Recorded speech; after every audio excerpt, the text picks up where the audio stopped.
The Battle of Mons, fought on August 23, 1914, marked the first major engagement of the British Expeditionary Force in World War I. The BEF, deployed to assist France in stemming the German advance, found itself facing the formidable German First Army near the town of Mons, Belgium. Outnumbered and outgunned, the British soldiers braced themselves for a confrontation that would test their mettle against the seasoned German troops.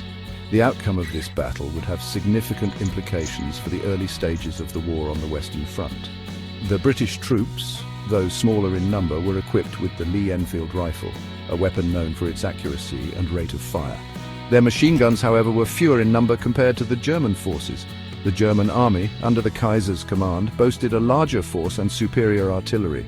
Their artillery pieces, like the fearsome 77mm field gun, outranged and outmatched the British artillery. This disparity in firepower would become a defining factor in the battle that unfolded. The British soldiers, many of whom were experiencing their first taste of battle, were positioned along a strategically important canal network. The canals, intended as a defensive barrier, cut through the flat Belgian countryside, offering some advantage to the defending force. However, the open terrain surrounding the canals also exposed the British troops to the full might of the German artillery. As dawn broke on August 23, 1914, an eerie silence hung over the British lines. The soldiers, weary from their march and deployment, awaited the inevitable German attack.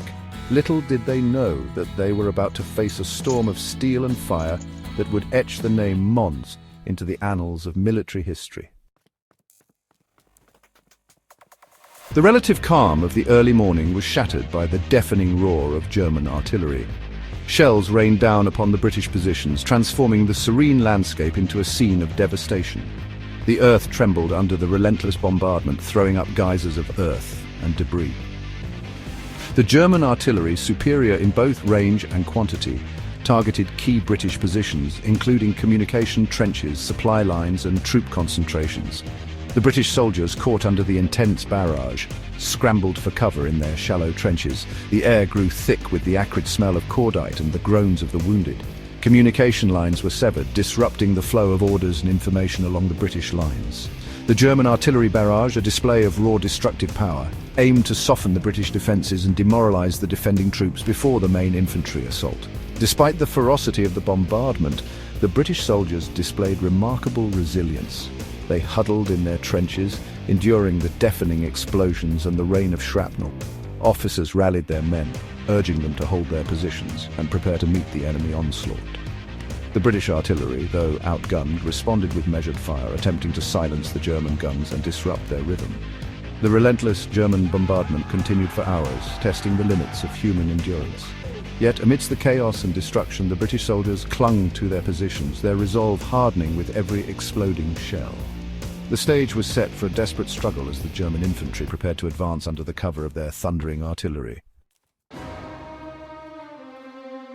The initial German infantry assault fell upon the British positions at the Nimy Bridge, a vital crossing point over the canal. The 4th Battalion, Royal Fusiliers, bore the brunt of the attack, defending their position with tenacity and courage. The Fusiliers, armed with their Lee Enfield rifles, poured accurate fire into the advancing German ranks, inflicting heavy casualties. Among the defenders at Nimy Bridge were 2 soldiers whose extraordinary bravery would earn them the Victoria Cross, Britain's highest military decoration for valour.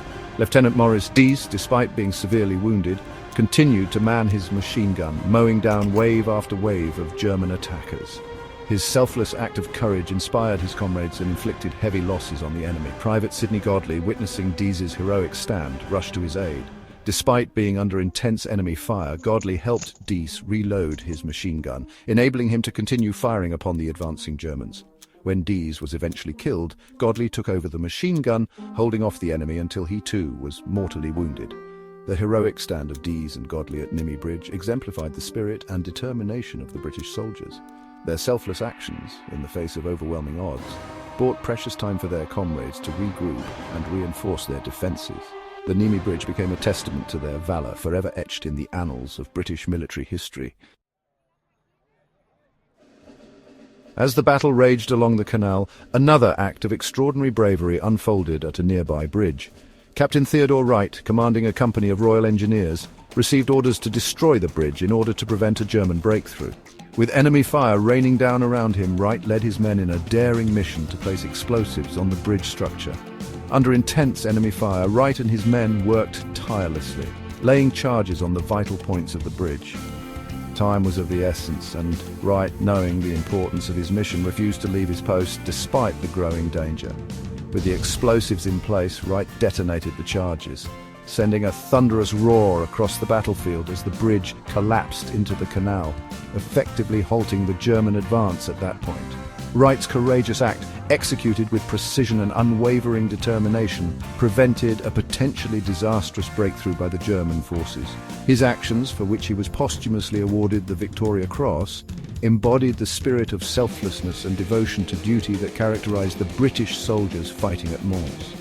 The destruction of the bridge, while a tactical victory, brought only temporary respite for the beleaguered British forces. The Germans, relentless in their advance, sought other crossing points, their superior numbers and firepower beginning to tell against the outnumbered defenders.